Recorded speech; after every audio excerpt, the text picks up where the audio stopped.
Hello, welcome back to Driving in Korea, where I drive in Korea and make commentary on things. Nighttime edition. Well, it's been a while since I've done this. Since then, things have happened pretty well. Pretty good, pretty well.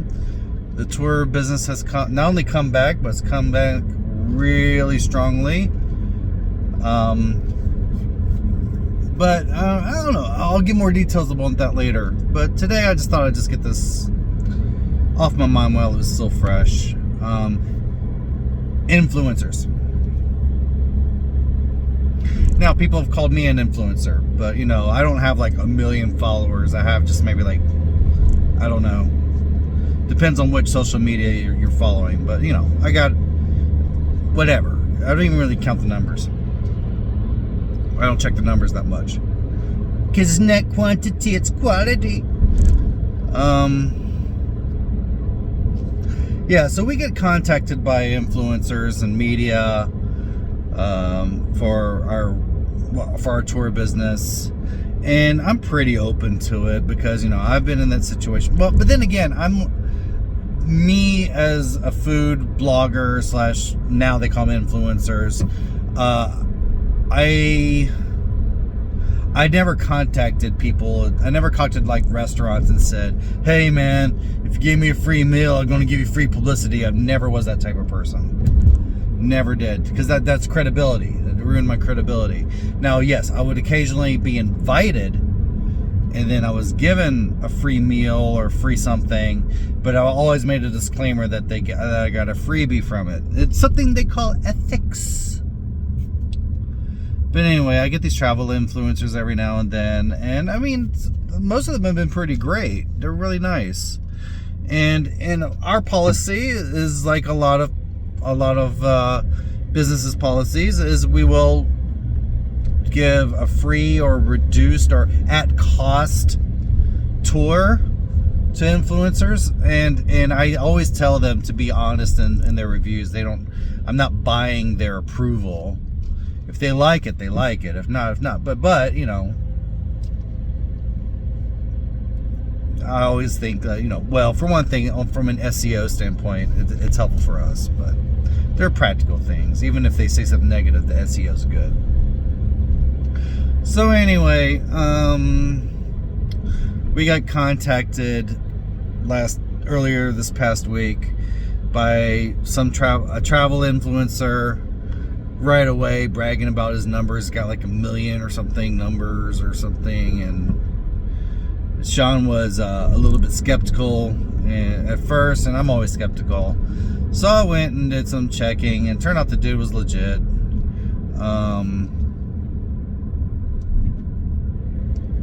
But seemed like the type of influencer that I see a lot. You see a lot. They're how to describe. They're kind of like the popular jocks kind. They're the kind that is always has that salesman face on. Always that person that always feels like they're selling you something, but it has no depth beyond that, and everything is image first.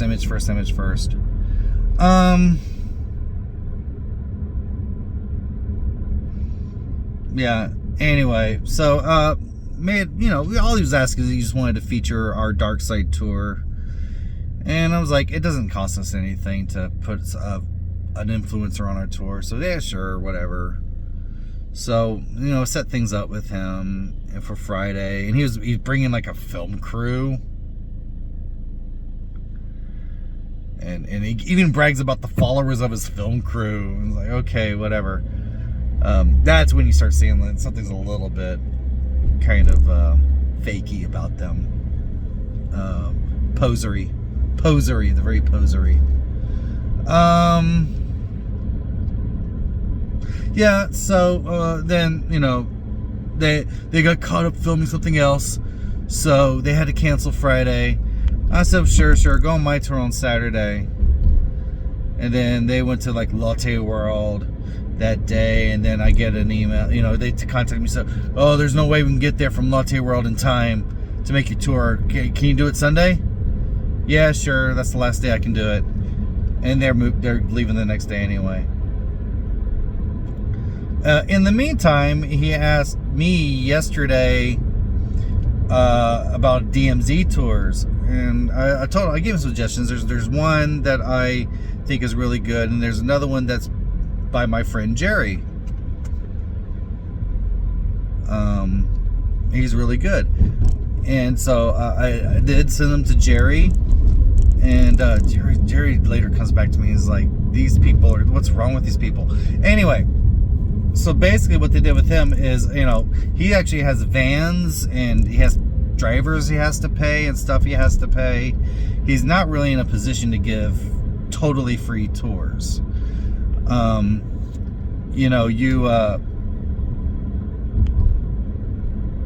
You should at least be prepared to pay for cost. You don't always get something free all the time. And so no, he turned them down. He said, no, we're not going to use you. And then he actually had the gall today, after he didn't use Jerry's services, to contact Jerry for directions to the DMZ and ask him how to do everything that Jerry gets paid to do. It's like saying, it's like having a wedding and you don't want to pay the professional photographer's rates. So instead you get out your camera and you're calling the photographer, asking him how he takes pictures. He had the gall to do that. And that's when I started getting, oh God, no shit. And then of course, as I was predicting, he canceled the third time tonight for our tour. And I didn't mind that. I didn't want to deal with the hassle, but still, it was just, someone that's bugging you all week, and then you just see you are not a priority to them. And so why should they be a priority to me? It just shows. I see this all the time. And then people like that, they burn bridges so many times. And it's just very unprofessional behavior. And now I've worked with real professional companies. I've worked with CNN, the Travel Channel, the New York Times, BBC. I work with the big ones. I know how they operate. Now, sometimes it is breakneck. I mean, the Bourdain experience was really all over the place. But, they had budgets. And they had at least a little bit of professionalism. And they tried to do something to make up for it if they put people out. And, oh my God. So, he had the gall to ask Jerry and to ask me just now, late at night, if we had extra PCR tests, to see if you're cleared for COVID before you leave. And that was it. That was just the top of everything. Just showed how disorganized they were and how they were just novices. And I've seen this too many times with really arrogant influencers. Like they get their numbers up really quickly, so they think they're the shit. They think they're so important. And then I've seen them fly too close to the sun so many times, and they crash and burn on their own hubris so many times. And God, this kid is going to implode. And that's the thing, is they think they can get away with all this by saying, oh, we're going to give you all this publicity. You know what? That publicity is just shit. People really don't. Influencer publicity isn't worth that much. And the influencers don't really know that until they're actually are the subject of an influencer campaign. And you see that the numbers don't add up for the amount of bullshit you have to put up with. You're not going to suddenly make a lot of sales because Podunk32 on Instagram made a little reel of you. That's not how it works. I mean, dude, I've had myself promoted on some of the largest TV networks in the entire world, and it barely made a dent. That type of publicity just doesn't work. It really doesn't work. You know what? I want to talk some more, so I'm gonna skip going this way. Yeah. I never, when I was on, we got Bizarre Foods, and they featured us on there. Nothing. The only reason we've gotten any traffic from Anthony Bourdain was that we did the SEO so that when people hunted for Anthony Bourdain Korea, they brought up our site. That's the only way. No, we didn't get a spike in traffic when that show aired. We never got spikes in traffic. The only times we've gotten spikes in traffic was when, like, we got a newspaper article, like New York Times did something and they linked directly to us. It's the only times we've gotten spikes in traffic. Only we get links. We get more traffic from some guy, some dude just even mentioning us on Reddit than we do from an influencer.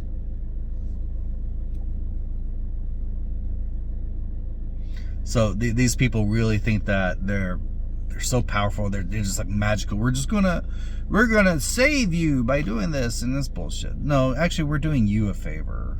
We're trying to help you get content, because a lot of us, we're in the service industries. We're in the people-pleasing industry. We do this because, trying to help people out. But when you start acting like you're doing us a favor, you're being a douchebag. So anyway, so now I've come up with my new rule, the Belsman rule.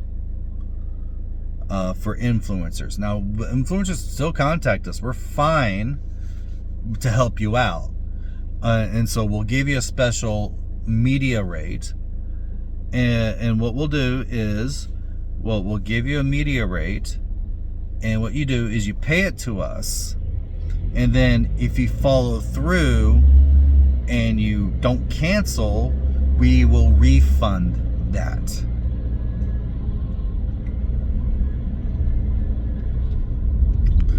That way you're not, we've had too many times of these really immature, unprofessional jokes of influencers. They're not ruining it for the rest of you guys. They're not. There's just so many of these posers, these wannabes out there, and just get a little tired of dealing with them. I mean, shit, man.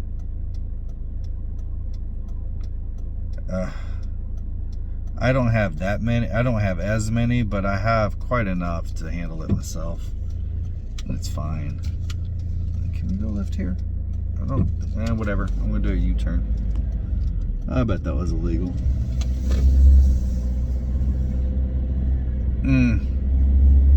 So that's what was on my mind today.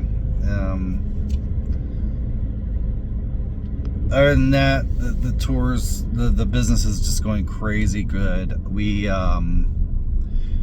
this past week we just did a private tour for a big global team for TikTok. Yeah, an actual TikTok tour for 40 people, and they were fun. They were a young group from all over the world, super fun. We'd had some food, we had some drinks, and then we took them out. They went out to a karaoke room in Norebang, crowd them all in this one room. It was like the biggest house party. I would post video, but I've had requests to not post that video. But we had a really good time. It's been fun. I've been having a lot of really fun private tours. The dark side tours have been doing great. Our newly redone chicken tour is so much fun. And then barbecue tours are back on track. And Sean's hiking tours, Soul Hike, the Sunset Trail is now just kicked off. So a lot of good stuff is happening right now.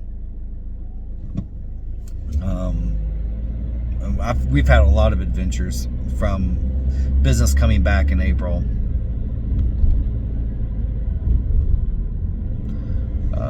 we've been breaking records with bookings, with income lately, and we're making some big pivots. And hopefully you'll see what we're doing very soon. But it's, I hope you'll like it. So anyway, we did a really good. I just got back from a really good dark side tour tonight. I think we had 10 people. We had a walk-on. We rarely have walk-ons. We had a walk-on, and they were such an enthusiastic group. Okay, this is a little bit of inside baseball. Is that, and people do this too when they're doing theater, because I always treat this like it's a performance. You know, you got a good audience, you got good feedback from peeps. I do extra stuff. I tell extra stories when I got a really responsive group. And they kept up with me. That's the other secret. If you keep up with my pace, then we have time to do other stuff. If the group is really puttering around and spending too much time taking pictures or talking to each other, hanging back in the group and slowing everything down, I will skip things just so we can finish on time. Yeah, that's a little tip right there. So yeah, we did a lot of extra stuff. They were really fun group. We've had a lot of fun groups lately. All right, now I'm getting back. So yeah, guys, until next time, stay safe out there.